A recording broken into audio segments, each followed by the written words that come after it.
Okay, today we're going to look at how we reconfigure EdvalStaff to work with the 2023 file. So you're going to start in your shared drive, go to Edval.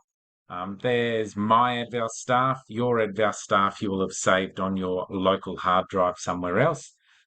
Today you're going to be allowed to go into Master No Access, into 2023 and open up 2023 Brisbane Christian College.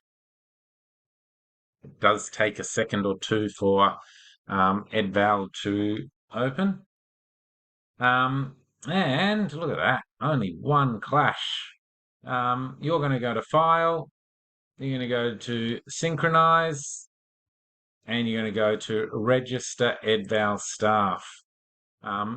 It may already be linked to where it is, but if it's not saying your local version of EdvalStaff, this is the shared drive version, which is mine, hands off. Click on the browse and navigate to that wherever you've saved that on your computer, whether it's on your desktop or somewhere else. So I'm going to navigate to my one, which is there.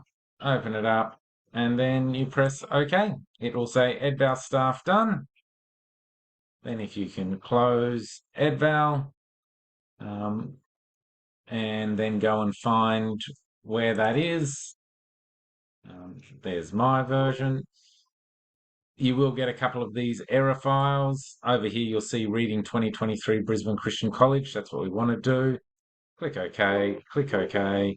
Apparently there is a new web-based version of this coming out in 2023. So as soon as that happens, we'll upgrade and move away from this.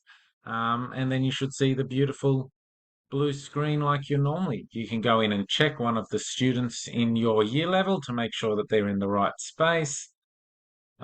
Student data, if we go to year 10, we can see that there's a Jonathan Cox there doing physics, chemistry, specialist maths. So I know that that is the current version of the timetable. And so then you can go into class, class lists. You can go into students, class list manager. That's where you can start shifting people around if you need to. Okay, well, that's it from me. Have a good day.